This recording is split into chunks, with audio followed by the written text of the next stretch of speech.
And amid all of that, 3 of the big 4 banks have cut interest rates, prices on fixed price products yesterday. So they're cutting down the interest rates.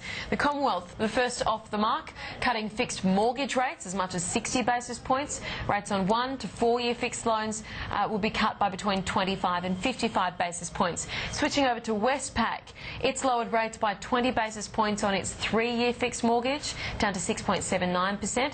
St George, owned by Westpac, also cutting 20 basis points off its 2- and 3-year fixed home loan rates. ANZ, the third one, it confirmed its term deposit rates would be lowered by up to 20 basis points as well, down to 5.8% on 12-month deposits.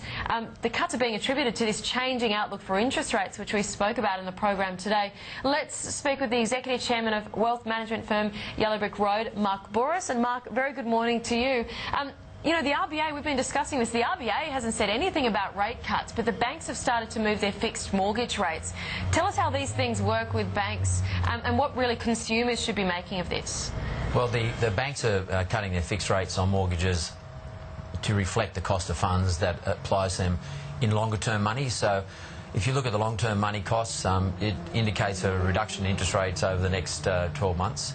But that doesn't necessarily follow that the variable rates which customers might be on in terms of their mortgage are going to be reduced. That's determined by the Reserve Bank at the end of the day.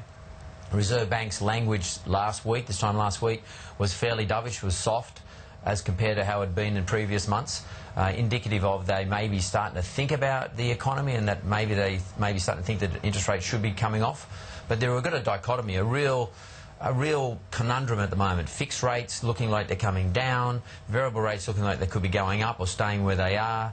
My view is you're not going to get from the Reserve Bank next month a reduction in interest rates, not very soon anyway. Because the banks are always trying to guess where things go, and so when we start to see them move these fixed rates down, people start to wonder if maybe some variable rates will come down in the future, whether it's kind of a message of what the RBA will do. We've heard from Mark Ryder from UBS in studio this morning. He thinks rates are on hold or at least starting to look like they might come down. Westpac, we know the call from Westpac, they said rates will start coming down from December. What do you think is the outlook when you look at the variable rates then? Well, for some time now, sometime this year, I've been saying that the CPI numbers and all the various inputs into the CPI numbers, you know, the 11 headline ones, the 54 subsets, they all have a number of indicators to me that say that the CPI number, given what it was 2 weeks ago, is not maintainable, not sustainable, and that we are looking at a lower CPI number, which gives the Reserve Bank then room to move and reduce interest rates. I'm more of a Bill Evans, Westpac advocate. My view is more along their lines as opposed to what I was reading about CBA. CBA saying they don't think interest rates will go down in the variable terms. So I have a Westpac view. I take the same view. Yellow Brick Road, we believe the same thing. We think interest rates are going to come off. I don't know how aggressively. I don't think interest rates will come off until early next year, early 2012. So for people maybe on a variable rate, but they're seeing these fixed rates coming down, what's the advice, just purely from a consumer point of view, when people say to you, should I think about fixing my loan? It's very seductive when you see the banks reduce their interest rates on mortgages, on the fixed rates right now. So if I'm a person who is nervous about this and I don't really get it, I don't understand, and by the way, no one really understands it, but if I'm one of those people, the best thing you can do, hang around for a little bit, wait for another couple of weeks, but getting closer to the next Reserve Bank meeting, which is the first Tuesday of September, and take the view that you might part fix, part variable. In other words, have 50% fixed or 40% fixed and have the balance variable so you can sort of hedge your position. Maybe a broader question for you as well. Watching financial markets in the current crisis, we've got an update today, but people feel like it might not all be over yet.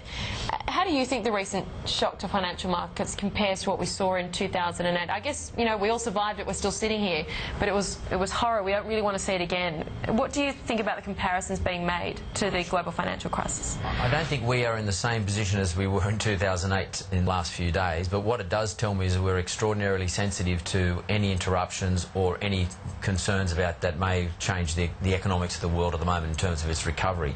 So, you know, we go Monday was a disastrous day. I mean, I sat there looking at the screens myself. Tuesday was like yesterday was the most confusing day I've ever seen in the share markets. You know, like down and back up.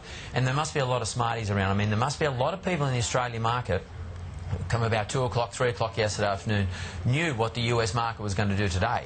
And it's quite extraordinary that this information sort of gets through the system. The volatility, we are still in volatile times when it comes to equities. And if I'm a superannuation person, if I'm a person who's investing my money, my super, or I'm investing for my future, what this drives home today is this. You should have a far greater weighting towards fixed income in your portfolio than you've ever had before. The volatility in equities you're not going to pick, particularly for us if you're one of these superannuees who sort of manages their own money. Be very careful. The volatility can really hurt you, particularly if it's going to be volatile at the time you need to cash in. So a greater weighting towards fixed income and lesser weighting towards equities for the time being. Thank you so much, Mark Bouris, for joining us on the program today. We appreciate your insights. Thanks. Mark Bouris from Yellow Brick Road. Let's get across to Juliana Rowley from CommSec with an outlook for the Australian market today.